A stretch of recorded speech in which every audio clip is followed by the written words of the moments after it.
Hi, this is Roman, and today we're going to be talking about standards-based grading and thinking about it through the lens of preparing students for college and the Regents exams that they're going to be taking once they go back to in-person learning, hopefully next year. So we'll start this out by thinking about why don't we see unmotivated babies? Something happens between this stage and high school. And one of the best researchers that I like to reference is Carol Dweck here.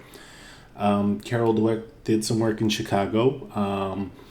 She really led to the birth of the term growth mindset. And for standards-based grading, we really want to think about embodying a growth mindset with our students. So one thing that she did in Chicago, and this is a long time ago at this point, she replaced failing grades with not yet. To establish the idea that students that master content and were not eligible yet to receive a grade in the Chicago educational system. We have a lot of schools doing this right now in our remote times.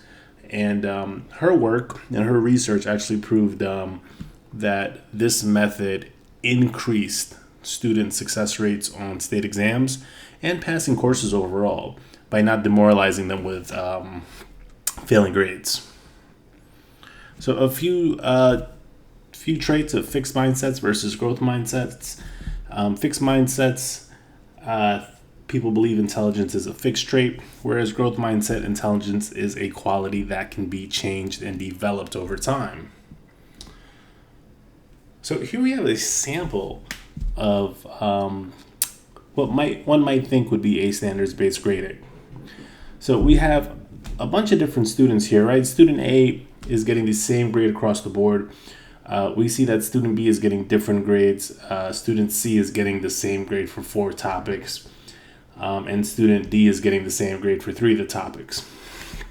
Now, what we could tell here is if we created this grade book for students to take a look at, it's very transparent to them what their deficiencies are or what topics that they need to focus on in terms of the curriculum, right?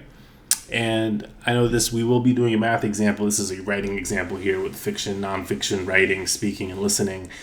There will be a part 2 of this video where we could think of it as volume,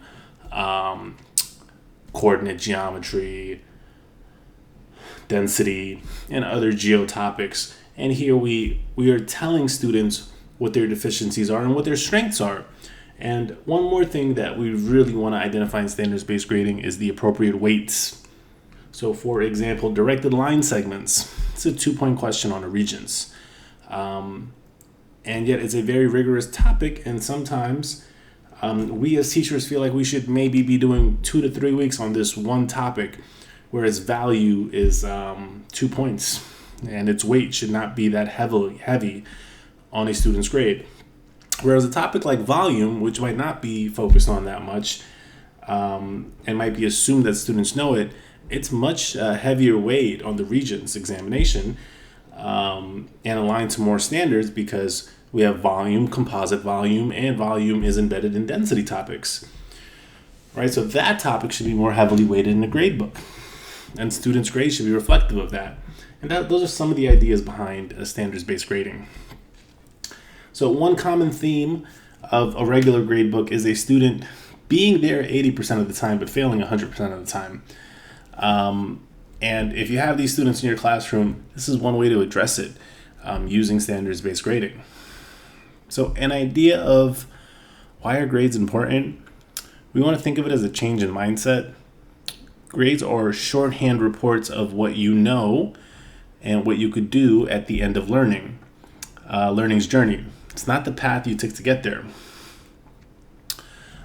This is a quote that I'd like to share by Richard L. Kerwin. So we have a child attempting to ride a bicycle, and the bike falls over. Another child learning to walk loses her balance and lands on her bottom. A baby's green peas slide off of his spoon, and as he moves it towards his mouth, how do the parents respond? Good parents don't say, "You fail, you're not able to meet the bicycling standards. I'll develop a rubric for walking without falling," or "we need a common core curriculum to help you eat the food off your spoon." They simply say try again. And this is one of the aspects that has to be incorporated for standards-based grading to be effective. The second or possible third attempt in a standard. So an intro to standard-based grading, it's assessing and grading only in reference to evidence of standards, nothing else. If it's listed in the course curriculum, it can be evaluated and included in the final grade. If not, it can be reported, but reported as a separate column on the report card. It often requires the removal or changing of several conventional grading practices in order to maintain grading integrity. And another way to say this is taking away the fluff. So one thing that I love about this is you will never have a student come up to you again and say, I need a makeup packet. A student, in lieu of that, will come up to you and say, I need help with triangle proofs because my grade book says that I haven't earned a passing grade in triangle proofs. And I know that's 6% of my grade. That's a huge shift in language, and it's a very positive interaction between a teacher and a student. So a few thoughts on feedback versus assessment. Feedback is like holding up a mirror to students, showing them what they did and comparing it to what they should have done. There's no evaluative component. Theoretically, the student should be provided with expectations, grading, standards rubric. Assessment is gathering data so you can make a decision where students are able to apply the content they learned. The greatest impact on student success is formative feedback. Here's some sample intervention tasks after you do some grading here. So just telling the students what's correct and incorrect, it normally doesn't have any influence. And this is based on a case study. Clarifying scoring criteria, increase of 16 percentile points. Proving explanations as to why their responses are correct or incorrect, 20 percentage points increase. Asking students to continue responding to an assessment until they correctly answer the items, 20%. And graphically portraying student achievement, an increase in 26%. So these are ideas that need to be addressed as we incorporate this strategy. So changing the metaphor, grades are not compensation, grades are communication, and they're accurate report of what happened.